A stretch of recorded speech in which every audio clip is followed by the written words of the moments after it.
नमस्ते everyone, Monika astrology में आपका बहुत बहुत स्वागत है। आज हम चर्चा करने जा रहे हैं मार्च महीने के राशिफल की और कुंभ लग्न की। सबसे पहले शुरुआत करते हैं ग्रह गोचर से। सूर्य जो है वो 14 मार्च को आ रहे हैं मीन राशि में। बुध का भ्रमण होगा 7 से 26 मार्च तक मीन राशि के अंदर। शुक्र जो है वो 7 से 31 मार्च तक रहेंगे कुंभ राशि में। और मंगल का भ्रमण हो रहा है 15 तारीख को कुंभ राशि के अंदर। वो 23 अप्रैल तक इसी जगह पर रहेंगे। सबसे पहले शुरुआत करते हैं आपके लग्न से। कुंभ लग्न और लग्न का स्वामी बनता है शनि, और शनि के साथ सूर्य की युति रहेगी शुरू के 14 दिन तक। यानी कि 14 तारीख को सूर्य का भ्रमण लग्न में से वो हट जाएंगे, और एक तरह से मंगल का भ्रमण हो रहा है 15 तारीख को आपके लग्न में। तो 7 तारीख को शुक्र, शनि और मंगल एक तरह से कहते हैं ना कि कॉम्बिनेशन में आ रहे हैं। 15 तारीख से मंगल भी आएंगे। तो ये परिस्थिति के अंदर मुझे लगता है कि जो दशमेश बनकर मंगल की युति बनती है लग्न में, तो ये एक बहुत ही बेहतरीन योग है, बहुत सफलता का समय बनेगा। और 15 तारीख के बाद आपके कार्य बहुत ही फ्लॉलेस होंगे। मुझे लगता है कि एक तरह से देखा जाए कि शनि मंगल बहुत ही शॉर्ट टेम्पर्ड बनाते, व्यक्ति को थोड़ा सा कहते हैं ना कि अग्रेशन देते हैं, क्योंकि लीडरशिप क्वालिटी काफी हद तक बढ़ती चली जाती है। यहाँ पर शनि स्थिरता देते हैं तो मंगल अग्रेशन देते हैं। मगर टेक्निकली देखा जाए तो ये युति बहुत ही बेहतरीन परिणाम देती है। जब भी एक तरह से कहा जाए कि करियर के पॉइंट ऑफ व्यू से ये महीना आपके लिए सबसे बेहतर रिजल्ट्स लेकर आएगा। और 15 तारीख के बाद की जो कहते हैं ना कि समय है वो बहुत ही बेहतर है। और जो भी लोग जॉबलेस हैं उनके लिए मुझे लगता है 15 तारीख के बाद का समय जॉब के लिए बहुत अच्छे रिजल्ट्स मिलेंगे। और जॉबलेस लोगों के लिए जॉब मिलने की संभावनाएं बहुत ज्यादा बढ़ जाती है। यहाँ पर शुक्र भी यहाँ पर 7 तारीख से 31 तारीख तक रहेंगे। तो ये एक तरह से कहा जाए कि आपका परफॉर्मेंस बहुत ही अट्रैक्टिव होगा, बहुत ही वेल प्रिपेयर्ड रहेंगे आप। और मुझे लगता है इस समय बहुत ही बेहतर रिजल्ट्स लेकर आएगा। 7 तारीख से आपके काम बनना शुरू होंगे। उसके बाद 15 तारीख के बाद आपके काम में बहुत ही तेजी आएगी। और आई थिंक ये समय मुझे लगता है कि आपका बहुत ही बेहतरीन परिणाम देगा। द्वितीय भाव की बात करते हैं।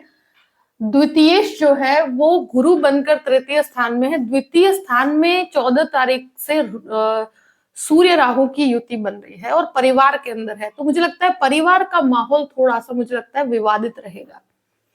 यहाँ बुध भी काफी नीचस्थ है 7 तारीख से। तो फैमिली में कहीं पर भी आपकी वाणी का प्रयोग करते हैं तो बहुत संयम बना के रखिएगा, क्योंकि मुझे लगता है कि यहाँ किसी भी प्रकार के परिवार के विवाद में पड़ने से आपका मुझे लगता है कि फोकस खराब होगा आपके जीवन का। तो कहीं पर भी ऐसी कोई समस्या है तो अपनी वाणी को बहुत संयम में रखिएगा। यहाँ पर मुझे लगता है कि सेविंग्स बहुत ज्यादा बढ़ती हुई नजर नहीं आती, मगर मुझे लगता है इन्वेस्टमेंट से पॉइंट ऑफ व्यू से कहा जाए तो आप अपने काम में जो इन्वेस्टमेंट करेंगे वो आपको काफी बेहतर रिजल्ट्स देंगे। तृतीय भाव की बात करते हैं। तृतीयेश जो है मंगल बनकर 12th हाउस में, और तृतीय स्थान का स्वामी 15 तारीख को आएंगे आपके लग्न के अंदर। तो मुझे लगता है कि ये एक ऐसा समय है कि कम्युनिकेशन काफी स्ट्रांग होगा। यहाँ पर जो लोग मेडिकल क्षेत्र के अंदर हैं उनको बहुत अच्छे लाभ है। आप एक तरह से कहा कि ट्रैवलिंग के पीछे काफी खर्च होगा। आप बहुत कुछ ट्रैवल कर पाएंगे, लोगों से मिलना बहुत ज्यादा होगा, कम्युनिकेशन काफी स्ट्रांग होगा। यहाँ पर जो लोग आईटी क्षेत्र में है, इंजीनियरिंग क्षेत्र में है, उनको बहुत ही बेहतर रिजल्ट्स मिलेंगे। तो मुझे लगता है कि ये समय आपके लिए करियर पॉइंट ऑफ व्यू से, कोई भी स्थान परिवर्तन के पॉइंट ऑफ व्यू से कहा जाए तो 15 तारीख के बाद का समय आपके लिए स्थान परिवर्तन दिखाता है, और बहुत ही बेहतर स्थान परिवर्तन होगा।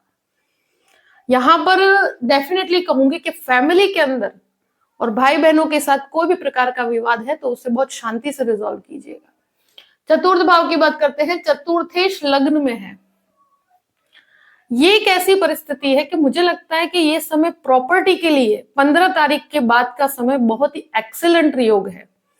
और चतुर्थेश की पोजीशन को देखते हुए मुझे लगता है कि आप घर के अंदर कोई भी रिनोवेशन करवाना चाहते हैं, घर को सजाने के पीछे कुछ खर्च हो सकता है, आप कहते हैं ना कि लग्जरी ओरिएंटेड खर्चे बहुत आप करेंगे। जैसे कुछ लोग होते हैं कि एक होता है कि व्यक्ति का इंटरेस्ट लग्जरी में बढ़ता है, आपका इंटरेस्ट बढ़ेगा कि आपको खूबसूरत चीजों के पीछे खर्च करने की इच्छा होगी। यहाँ पर व्हीकल्स के पीछे भी खर्च हो सकता है, कंस्ट्रक्शन के अंदर खर्च हो सकता है, और मुझे लगता है प्रॉपर्टी लेन देन और बेचने के लिए भी ये समय बहुत बेहतर है।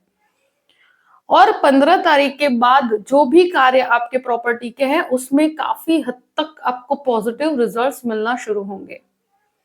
मुझे लगता है कि यहाँ पर जो कहते हैं ना कि आपका मोस्ट ऑफ द टाइम आप अपने घर के बारे में सोचेंगे, आपके घर को कैसे बेहतर बनाया जाए उसके बारे में सोचेंगे, तो एक बहुत अच्छा समय कहूंगी। पंचम भाव की बात करते हैं, पंचमेश जो है वो द्वितीय स्थान में राहु के साथ है, तो मुझे लगता है कि स्टूडेंट्स के लिए थोड़ा सा भटकाव का समय है।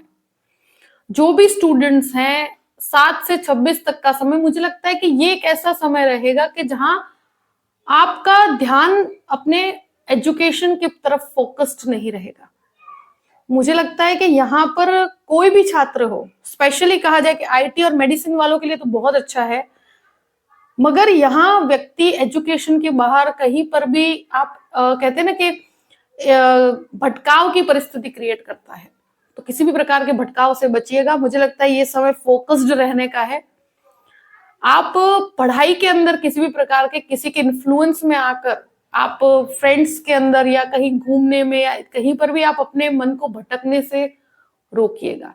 यहाँ बच्चों के साथ थोड़ा सा विवाद होता हुआ मुझे नजर आता है। अगर आप कुंभ लग्न के हैं तो बच्चों के साथ डेफिनेटली आपके विवाद बढ़ेंगे, तो वहां पर इस महीने बच्चों के विचार मतभेद रहेंगे। आप एक तरह से कहा जाए कि फैमिली के अंदर हो सकता है कि इस वजह से भी प्रॉब्लम्स क्रिएट हो, तो थोड़ा सा मुझे लगता है शांति बना के रखिएगा। ये महीना बहुत ज्यादा पॉजिटिव इस चीज को लेकर नहीं है। यहाँ शेयर मार्केट की बात करें तो शेयर मार्केट के अंदर इन्वेस्टमेंट में बहुत सतर्क रहने की जरूरत है। 7 से 26 तक का समय मुझे लगता है कि ध्यान रखने का है। बुध का नीचस्थ भ्रमण बहुत पॉजिटिव नहीं है, तो कैलकुलेटिव रिस्क लीजिएगा क्योंकि बहुत ज्यादा रिस्क लेने में नुकसान होगा। अब बात करते हैं 6th हाउस की, तो 6th हाउस पे मंगल का दृष्टि संबंध है, और यहाँ पर मुझे लगता है कि अगर कोई भी लोन की अवस्था कही जाए तो 15 तारीख के बाद जो भी लोन लेते हैं वो आपके लिए बेहतर रहेगा।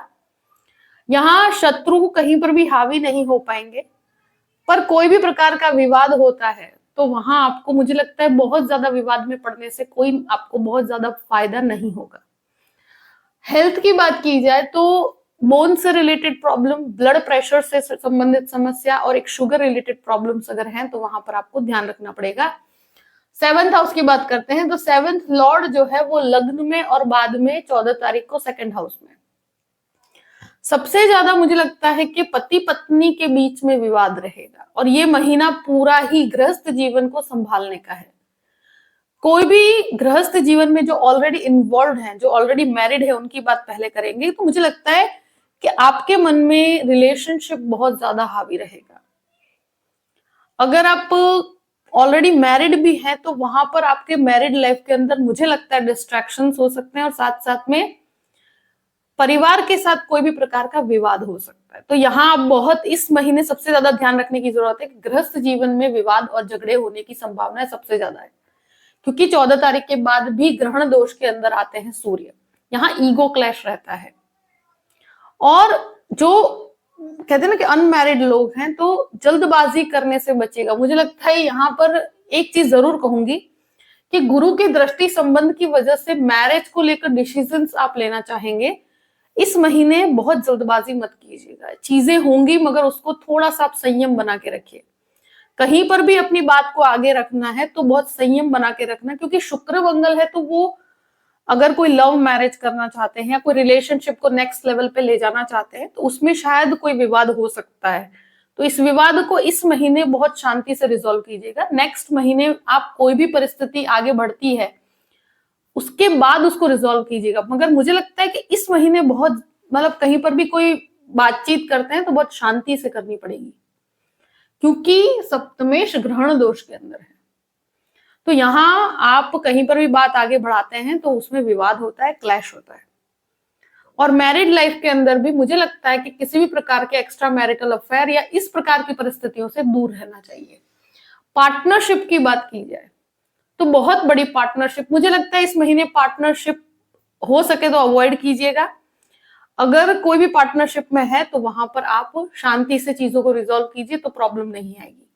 अष्टम भाव की बात करते हैं। अष्टमेश जो है बुध बनकर सेकंड हाउस में है और नीचस्थ अवस्था में है, तो रिसर्च ओरिएंटेड चीजों में मुझे लगता है मेडिकल रिसर्च के लिए अच्छा है, मगर जो कहते हैं ना कि बुध का नीचस्थ भ्रमण है, तो कभी कभी फैमिली में कम्युनिकेशन काफी वीक हो जाता है, परिवार में वीक होता है, मगर करियर पॉइंट ऑफ व्यू से ये आपको डेफिनेटली हेल्प करेंगे। तो करियर के लिए ये महीना बहुत बेहतर है। कहीं पर भी लैंग्वेजेस का रिसर्च करते हैं तो वहां पर भी आपको फायदा है। नवम भाव की बात करते हैं। नवमेश शुक्र बनकर लग्न में है, तो कोई भी मास्टर लेवल, देखिए मैं एक चीज जरूर कहूंगी कि जो पढ़ रहे हैं उनको अपने फोकस को बनाने की जरूरत है, मगर जो पीएचडी करना चाहते हैं, कोई हायर लेवल के कोर्स की तरफ जाना चाहते हैं, तो उनके लिए ये महीना 7 से 31 तक का बहुत एक्सीलेंट है। अगर आप कोई जज का एग्जाम देना चाहते हैं या कोई आईटी क्षेत्र में आगे बढ़ना चाहते हैं, कोई डिजाइनिंग या कंस्ट्रक्शन क्षेत्र के अंदर, यानी कि आप आर्किटेक्चरल या इस तरह का कोई हायर एजुकेशन की तरफ जाना चाहते हैं, उसमें कोई मास्टर्स करना चाहते हैं, तो उसके लिए 7 से 31 का समय एक्सेलेंट समय है। यहां पर मैं कहूंगी कि पिता के बिजनेस से भी आपको काफी अच्छा लाभ होगा। मुझे लगता है कि स्पेशली अगर कंस्ट्रक्शन के अंदर है या कोई भी डिजाइनिंग क्षेत्र में है, खाने पीने के व्यापार में है, तो आपको काफी अच्छा लाभ होगा। दशम भाव की बात करते हैं। दशमेश मंगल बनकर पहले तो 15 दिन तक 12th हाउस में और बाद में लग्न के अंदर है, तो विदेश के कार्यों के लिए अगर कोई मल्टीनेशनल कंपनी में काम करते हैं तो शुरू के 15 दिन आपके कार्य के अंदर बहुत बढ़ोतरी है, मगर एक तरह से कहा जाए कि जो कहते हैं ना कि आपको प्रॉपर फाइनेंशियल गेन या आपको कोई पोजीशन मिलने की बात है, तो वो 15 तारीख के बाद आपको बहुत अच्छे लेवल तक सक्सेस भी मिलेगा और बहुत अच्छा अप्रिशिएशन भी मिलेगा। मगर जो टेक्निकल पर्सन्स हैं, जो टेक्नोलॉजी से जुड़े हुए हैं, जो कंप्यूटर से जुड़े हुए हैं, तो उन लोगों के लिए बहुत ही एक्सीलेंट समय कहूंगी। मेडिकल क्षेत्र वालों के लिए और स्पेशली कहा जाए कि लॉयर्स के लिए बहुत अच्छा है ये। यहाँ पर बहुत मेहनत करनी पड़ेगी, क्योंकि यहाँ शनि का दृष्टि संबंध 10th हाउस से है, तो आपकी जो मेहनत है उसका रिजल्ट अब आपको मिलेगा 15 तारीख के बाद। और मुझे लगता है कि बहुत वेल प्रिपेयर्ड भी होंगे, अनुभव में बहुत वृद्धि है, और मुझे लगता है कि बहुत अच्छा समय है ये। 11th हाउस की बात करते हैं। 11th लॉर्ड जो है गुरु बनकर 3rd हाउस में है, और गुरु का दृष्टि संबंध पूर्ण रूप से आपके 11वें स्थान पे है, तो लाभ की एक तरह से बढ़ोतरी है। यहाँ पर जो भी आप एक्सपेक्टेड होगा वो सब लाभ आपको प्राप्त होंगे। यहाँ कॉन्टैक्ट्स बहुत बढ़ेंगे, ट्रैवलिंग बहुत बढ़ेगा, और जो भी स्थान परिवर्तन है वो आपके लिए बेहतर रिजल्ट्स लेकर आएगा।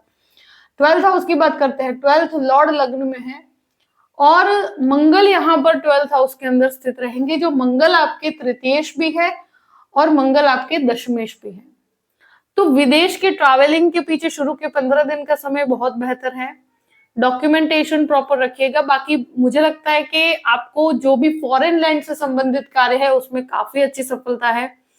यहाँ कोई भी प्रकार का विवाद चल रहा है तो मुझे लगता है कि अगर कोर्ट कचहरी से रिलेटेड कोई भी कार्य है या इस तरह का कोई भी माहौल है तो वाणी को थोड़ा सा संयम में रखिएगा। बाकी आपको घबराने की कोई जरूरत नहीं है। आई थिंक खर्च को नियंत्रण करना बहुत जरूरी है। मुझे लगता है इस महीने आपके खर्चे थोड़े बढ़ते हुए नजर आते हैं, और स्पेशली आपके खुद के कुछ कहते हैं ना कि शौक के पीछे खर्चा करता है व्यक्ति, लग्जरी के पीछे खर्चा करता है व्यक्ति, और अपने बच्चों के एक्सपेंसेस भी बहुत ज्यादा रहेंगे। तो इस प्रकार की परिस्थिति रहेगी, बहुत कैलकुलेटिव होकर चलिएगा तो आपके लिए बेहतर परिणाम मिलेंगे।